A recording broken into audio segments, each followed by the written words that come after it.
Am I the a-hole for telling my daughter that unless she extends a personal invitation and accepts my live-in partner as family, that I will not attend her wedding? We are 10 years past the initial hurt, where I had an affair which led to divorce. My ex-husband has never moved on, never really dated, and very frankly, never gotten over the end of the marriage. I was wrong then, but for the right reasons, if that makes any sense. Neither of us were happy and our kids were suffering for it. My daughter is 27 now, and while she's done her best to get along with my live-in, neither of the kids see him or his kids as family. She is getting married in December, and her dad has said that it would be too much for him for my live-in to be at the wedding. Please recall that the initial hurt was 10 years ago. It is not my fault that my ex is not over it. My daughter has said that my live-in is not invited to her wedding, and while her dad has not given her an ultimatum, she wants him to be comfortable. To me, this is ridiculous. My live-in has been part of her family for 10 years. He has loved and provided for her in every way he can. I have told her that she needs to extend to him a personal invitation as a member of the family or I will not attend.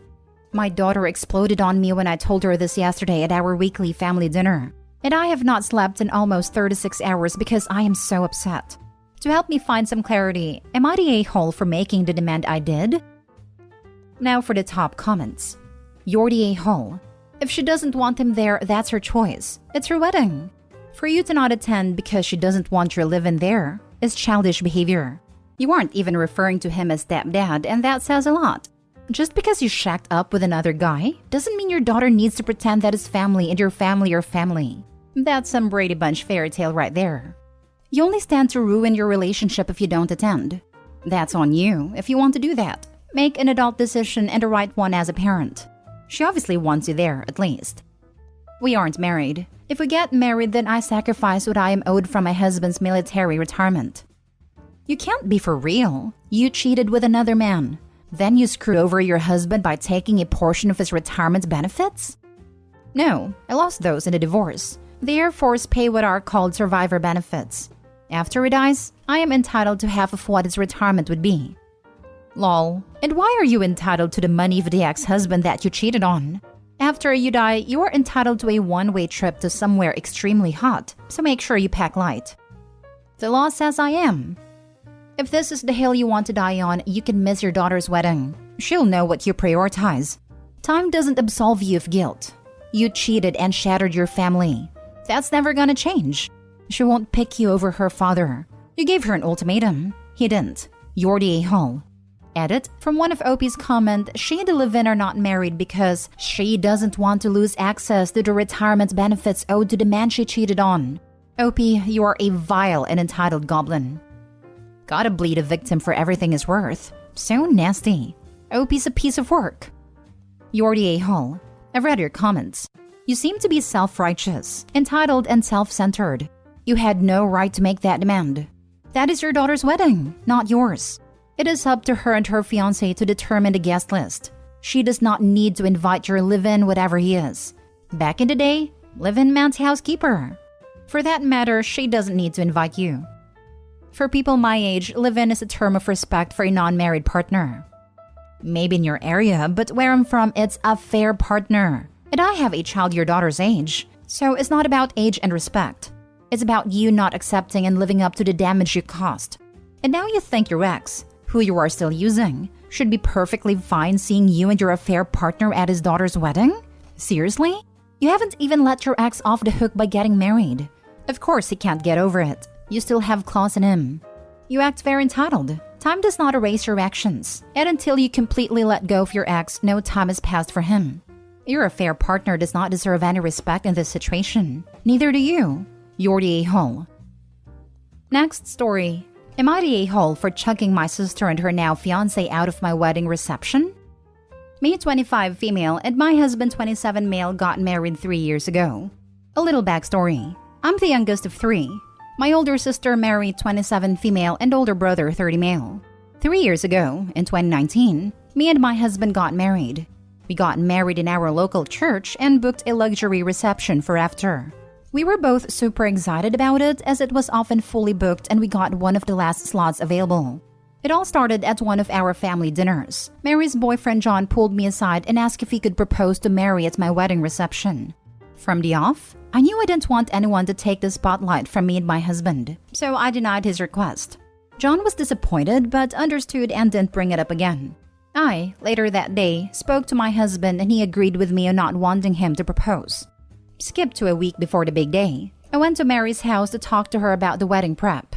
Looking back, John seemed very interested in our conversation. We got onto the topic of the fancy reception that I had booked. John kept asking questions all about it. He requested to look around it before the big day, so I gave him the address and didn't think anything more of it. He went the next day and after texted me, which he never does. It's perfect for the big moments. This struck me as odd, but I brushed it off and assumed he meant the speeches, first dance, etc. I had more important things to worry about, so I didn't think twice about it. Finally, the big day came. The ceremony was perfect and everyone was buzzing for the beautiful evening to come. We arrived at the reception and it was decked out. Fairy lights lined the roof and big curtains draped over the windows. The atmosphere was exactly what I had hoped for. We got straight to the traditional speeches, cake cutting, first dance. The night was going amazingly. Me and my husband then snuck out for a golden hour photo shoot on the gorgeous balcony. When we got back to the main party, I noticed a commotion.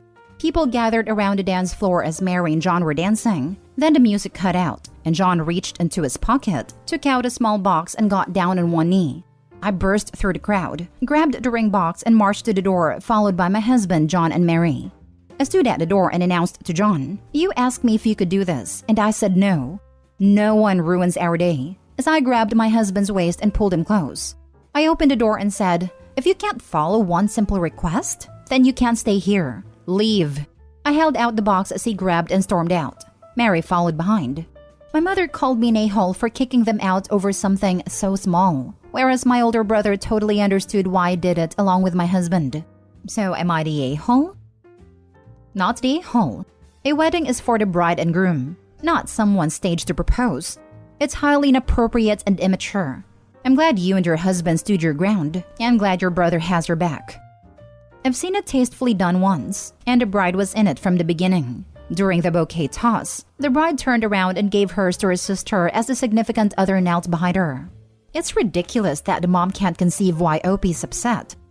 See, if it's something the bride and groom are okay with, then that's something completely different and can be added memory to their special day. But yeah, the fact the mother can't see how it's a prick move is weird. Not the a-hole. It was your day and your sister's fiancé was disrespectfully ignoring the fact that you didn't consent to his proposal on your day. I know hindsight's 20/20, but you should have warned your sister about his planned proposal and shadiness about your venue so he doesn't try to pull a stunt. Just curious, was your sister mortified by her boyfriend's actions, as I would be, or was she mad at you for ruining her engagement experience? She's angry at me for ruining her day, even though it was literally my wedding. But I announced my pregnancy at her wedding for payback. I like your pettiness. You know, we need the story now. Keep your eyes out. That story will be up in a few days. Next story.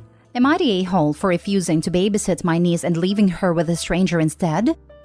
I, female 24, am an aunt to my 1-year-old niece Ava. My sister and brother-in-law live close to me, so I babysit for them sometimes. They don't pay me, but I'm happy to do it anyway. On Friday was their anniversary, and they asked me 3 weeks in advance if I could babysit. I provisionally agreed because I had nothing else planned. My plans changed, however, when some of my old college friends told me they were stopping by my town on Friday. I haven't seen them in nearly 3 years and really wanted to see them. I gave my sister 5 days notice that I could no longer babysit on Friday and that she should make other arrangements. She didn't respond to the text, but she read it, so I assumed it was okay. On Friday, however, sister stopped by my house with Ava. I was confused and asked why she was here, and she told me she was leaving Ava with me as originally planned. I said again I was busy, and she replied that family's more important than my silly college friends, and I should step up to my responsibility as an aunt. Before I could protest, she bolted back to the car where brother-in-law was and they drove off, leaving Ava with me. I tried to call her after she left, but she had her phone off and none of my calls went through. I didn't know what to do. I couldn't leave Ava alone, but I also didn't want to cancel my plans. There are no other family members who live near me. However, I do have a friend, Jade, who lives nearby. She is good with kids and does babysitting as a side hustle. I called her and explained the situation, even offering to pay her to look after Ava, but she was understanding and said she'd do it for free. I thanked her profusely and dropped Ava off. I texted my sister to say I'd left Ava with Jade and to collect her from her house.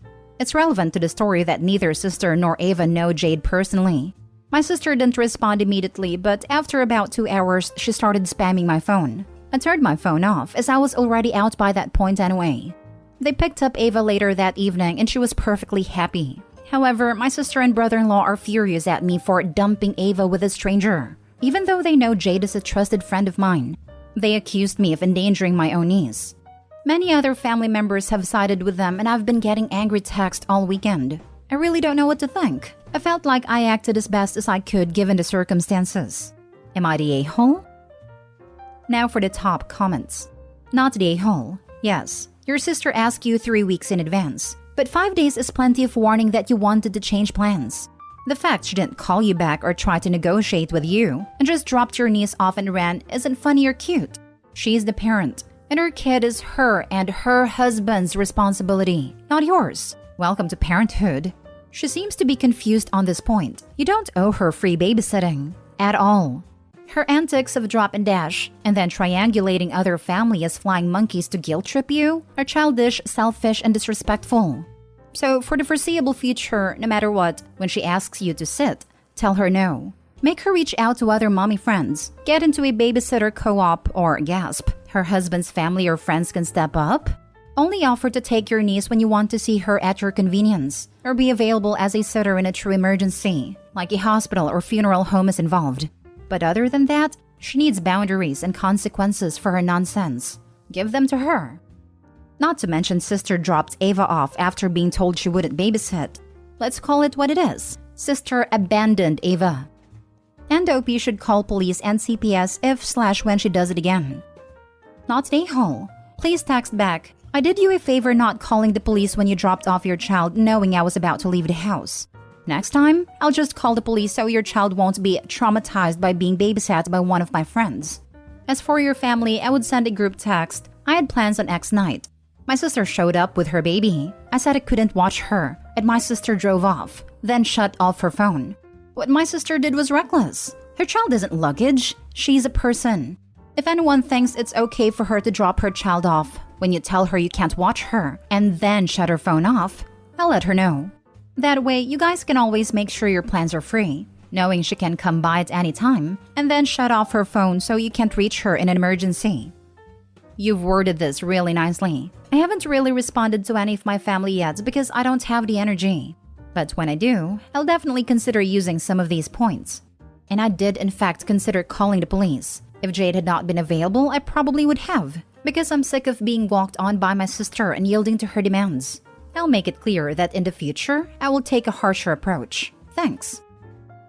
Last story. Am I the a-hole for not canceling dinner with my son's former best friend, her fiancé, and her daughter? My son Jacob, 20, was best friends with Emma, 21, from kindergarten through 8th grade, 5 to 14 years old. Emma had a bad home life and practically lived at my ex-wife's houses. She was a very kind, smart, driven, and well-behaved kid, and we loved having her over. Both my ex-wife and I considered her to be the daughter we never had. In the middle of 8th grade, Jacob asked Emma out, and she ghosted him. We still helped her out by driving her to and from school. We lived almost 5 miles away from their school, and if we didn't drive her, she'd have to walk. Giving her lunches and sending her home with another meal after school against Jacob's wishes. Emma was removed from her parents' custody in the summer between 8th and 9th grade, and we haven't seen or heard from her since. I will admit that both my ex-wife and I were a little heartbroken because she was practically a fourth child to us. I moved last year to a city maybe 4 hours away from my old house. I was at a grocery store on Friday and Emma was there. We started talking and it sounds like she's doing very well for herself. She is in school to be a nurse and is a teaching assistant at a preschool in the meantime. She has also a 2-year-old daughter and is engaged. I told her I'd love to catch up and invited her over for dinner the following day. She said she'd have to make sure her fiancé could stay with her daughter, but we traded numbers and she texted me that day saying she could come over. At dinner, she apologized for what happened with Jacob and explained that he had been harassing her for months before asking her out and was too scared to say no. It does make sense looking back, because that year she was always very on edge and started to keep a distance from Jacob. Nothing ever happened at the house, so I assumed it was a problem with home and hormones. She's coming again this Sunday with her daughter and fiancé. Jacob called me today and said he's going to visit this weekend. His school is only a 90-minute drive from my house. I said, okay, and told him that I ran into Emma the other day and that she's going to come for dinner with her daughter and fiancé on Sunday. He told me to cancel the dinner because he was still mad about 8th grade, then proceeded to call her a loose woman for having a kid at 21. I said I won't cancel dinner, and that I heard her side of the story, and I think he's in the wrong and I could see why she ghosted him. Jacob said either I canceled dinner or he won't visit. And when I said I won't cancel dinner, he called me a crappy dad for taking her side and hung up on me. Now I want to know if I was the a-hole.